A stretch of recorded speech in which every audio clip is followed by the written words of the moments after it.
Me da mucho gusto saludarles en este día lunes, una mañana muy fresca. Sean todos bienvenidos a la serie que hemos denominado Siguiendo a Jesús en el Evangelio de Marcos. Hoy nos encontramos en el capítulo 8, en el versículos 34 al 38. Lo que implica seguir a Jesús sería el tema que veremos en esta sesión. Vamos a la palabra inmediatamente para que tengamos ese marco y luego vamos comentando los detalles que encontraremos. Dice así el versículo 34. Y amando a la gente y a sus discípulos les dijo, si alguno quiere venir en pos de mí, niéguese a sí mismo y tome su cruz y sígame. Porque todo el que quiera salvar su vida, la perderá. Y todo el que pierda su vida por causa de mí y del Evangelio, la salvará. Porque ¿qué aprovechará al hombre si ganare todo el mundo y perdiere su alma? ¿O qué recompensa dará el hombre por su alma?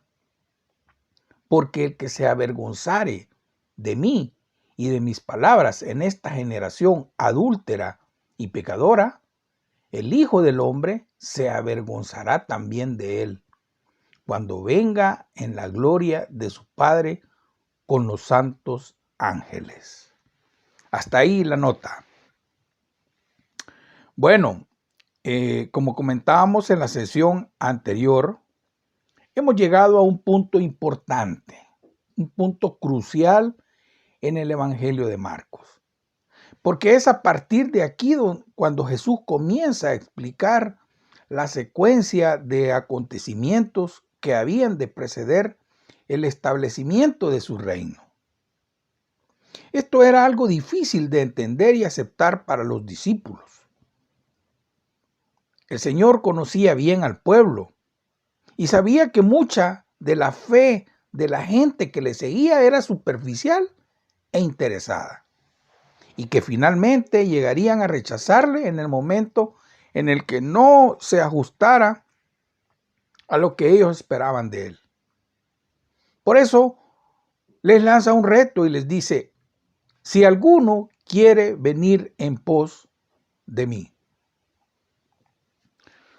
Como recordaremos en la sesión anterior, después de rechazar la postura de Pedro, Jesús llama a los discípulos y a la gente para explicarle las condiciones en las que tendrían que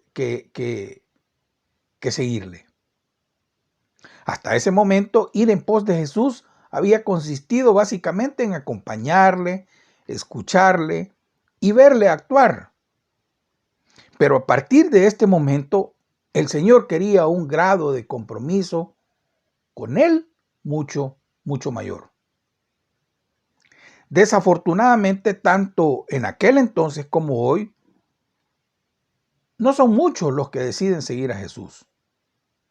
Y antes de considerar las condiciones para este seguimiento, hay que ver dos detalles que al parecer son bien importantes para luego seguir con esas condiciones.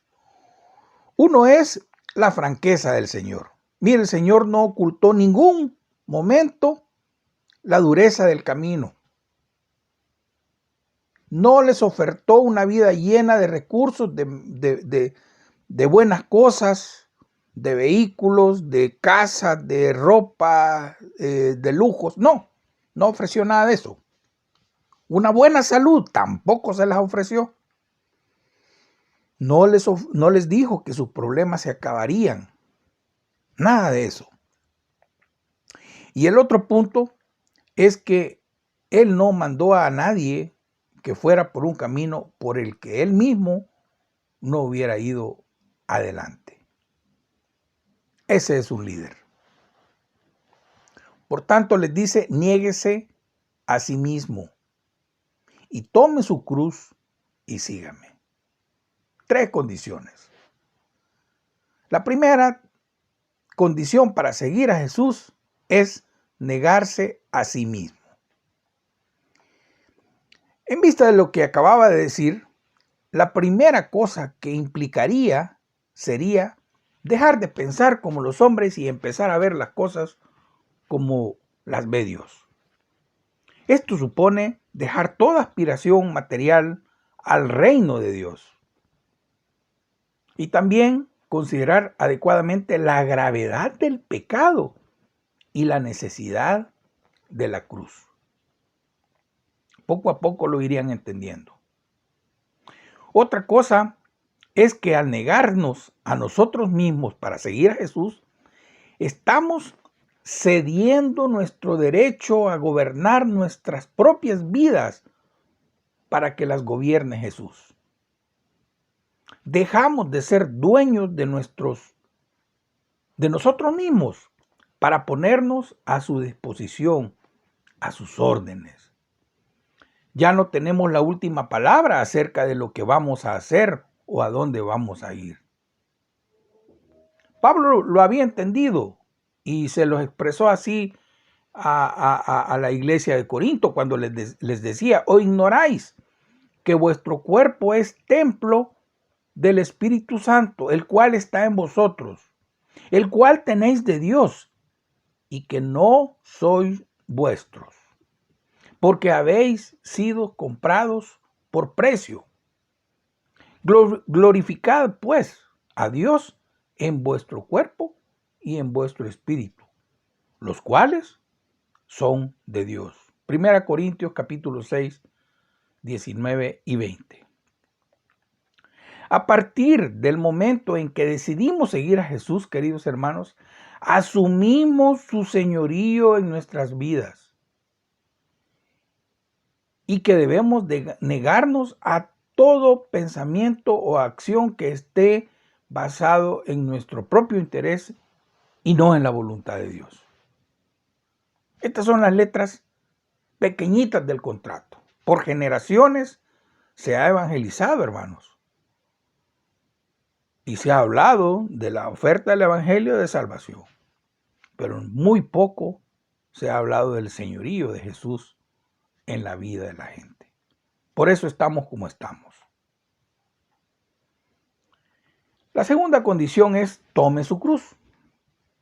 Para entender adecuadamente lo que Jesús quería decir con esta expresión, debemos recordar que en aquel tiempo la cruz servía para ejecutar a los condenados a muerte. Antes de eso, el reto era obligar a cargar su propia cruz hasta llegar al lugar en el que sería ajusticiado. Claro está, en aquellas personas llevaban la cruz por obligación. Vea usted, por obligación. Era parte del castigo. Pero a nosotros, a usted y a mí, Jesús nos pide que lo hagamos voluntariamente. Pero nos preguntamos, ¿en qué sentido debemos llevar la cruz? Y vea que aquí hay muchas cosas que aclarar. Porque muchas personas creen que se refiere a alguna prueba por la que están pasando y hablan de la cruz que les ha tocado. Pero como ya hemos mencionado, la cruz era un lugar de muerte, no solo de sufrimiento. Tampoco significa que tenemos que estar dispuestos a morir por la causa de Cristo, aunque por supuesto, esto es cierto. Pero pudiera ser que esto nunca llegaría a ocurrirnos. Y lo que aquí está diciendo es que la muerte es un requisito imprescindible para poder llegar a ser un seguidor de Cristo. La cruz era un medio de ejecución y por lo tanto tomar la cruz implicaba morir. Pero no se refiere aquí a la muerte física, sino a la muerte del hombre caído. Este es un paso fundamental para llegar a ser un auténtico seguidor. Y debemos recapacitar, pensarlo bien, lo que esto significa. Pablo se lo expresó así a los hermanos allá en Gálatas. Hemos sido crucificados juntamente con Cristo, les decía. Así les escribió, capítulo 2, versículo 20. Por supuesto, queridos hermanos, la muerte de Cristo fue en sustitución por los pecadores. Y esto es imposible de imitar. Pero esto no quita que nosotros también debemos morir con Él. Entonces, ¿en qué consiste el ser crucificado juntamente con Cristo? En primer lugar, cuando nosotros decimos que hemos muerto con Cristo, lo que estamos haciendo es reconocer que no hay nada en nosotros que pueda ser recuperado para ser llevado al cielo. Todo en nosotros está manchado por el pecado y debe ser ajusticiado, debe morir. Por lo tanto, el primer requisito para morir en este sentido es reconocer que Dios tiene la razón en el diagnóstico que hace de nosotros cuando nos dice que todo nuestro ser está perdido por el pecado y que no hay nada que podamos hacer por nosotros mismos que nos pueda salvar. 2. Implica también nuestra identificación con la muerte de Cristo.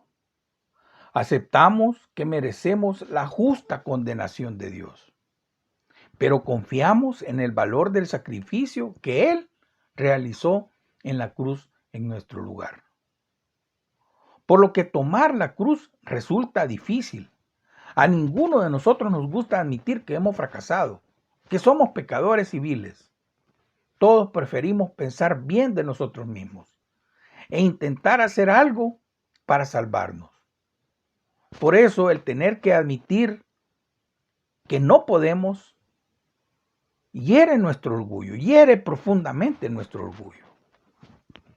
Esta es la razón por la que al hombre le gusta mucho más la religión. La religión, un conjunto de prácticas religiosas, que el seguir a Jesús. Porque la religión insinúa que puede hacer algo por sí mismo para salvarse. Mientras que cuando queremos ser seguidores, tenemos que dejar que Cristo nos salve eternamente. Otra consideración es que algunos parecen actuar creyendo que el hecho de que Cristo muriera en la cruz por ellos les da algún tipo de licencia para poder seguir viviendo sus propias vidas en el pecado. Y esto no es posible. Quienes hacen esto no han entendido lo que es ser un seguidor de Cristo. Por último, si morimos con Cristo, también resucitaremos con Él a una nueva vida de victoria sobre el pecado.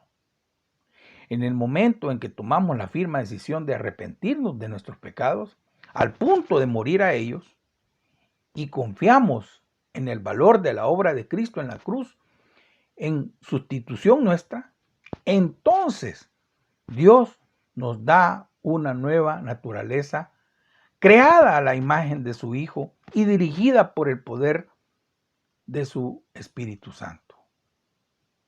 Esta nueva vida sí que es apta para poder entrar en el reino de Dios y está capacitada para ajustarse a sus principios. En estas condiciones sí que es posible seguirle. Y bueno, la última frase, y sígame. Seguir a Jesús, queridos hermanos, significa andar por donde Él anda y obedecer lo que Él nos manda. Esto debe afectar la totalidad de nuestra vida. No es seguir a Jesús en algunas ocasiones, de vez en cuando, y en otras ir por nuestros propios caminos. Es cierto que no es fácil y que en muchas ocasiones fracasamos. Pero el verdadero discípulo, con todo y no ser perfecto, hermanos, ha elegido de corazón seguirle a Él y obedecerle. Como hemos dicho, para que esto sea realmente posible, es imprescindible negarnos a nosotros mismos y tomar la cruz.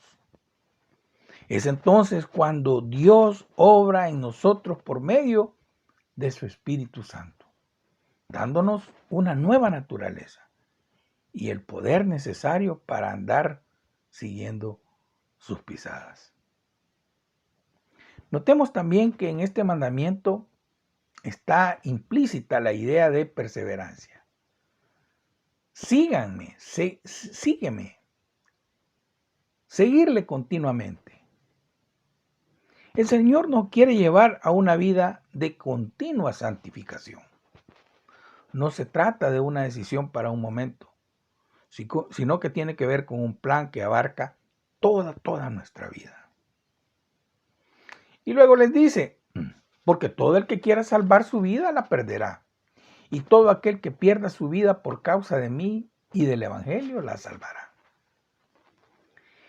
El Señor en este juego de palabras nos dice que si alguno decide hacer morir lo que pertenece al viejo hombre con el fin de vivir para Cristo y su Evangelio, salvará su vida eternamente. Como vemos, el llamamiento del Señor es claro y es radical. En él no hay lugar para la tibieza. Recordemos uno de los mensajes a una de las 7 iglesias allá en Apocalipsis capítulo 3.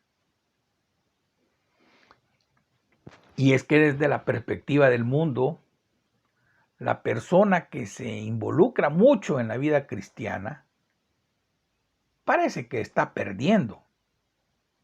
Porque para ellos, para el mundo, ganar la vida es disfrutar desmedidamente todo lo que el mundo ofrece. Los resultados de la riqueza y todo. ¿Verdad? El apóstol Pedro, muchos años después, escribe, y escribe así: les parece cosa extraña, refiriéndose al mundo, les parece cosa extraña que vosotros no corráis con ellos en el mismo desenfreno de disolución. Y os ultrajan, pero ellos darán cuenta al que está preparado para juzgar a los vivos y a los muertos. Primera Pedro, capítulo 4, versículos 4 y 5. Estimados hermanos que me escuchan, en la medida en la que gastamos nuestras vidas en la causa de Cristo, es que realmente la estamos ganando. Solamente la consagración total al Señor y al servicio del Evangelio puede dar sentido y eficacia a la efímera y fugaz existencia del hombre sobre la tierra. Queridos hermanos, no estamos solos. Al seguir a Jesús no estamos solos. Él nos da su poder, poder del Espíritu, el poder del Espíritu Santo, que es el que mueve la extensión de su reino, el establecimiento de su reino. Así que con este reto les dejo para que podamos meditar en este caminar, en este seguir a Jesús. Que el Señor le bendiga y que el Señor le dé una muy buena semana. Muchas bendiciones.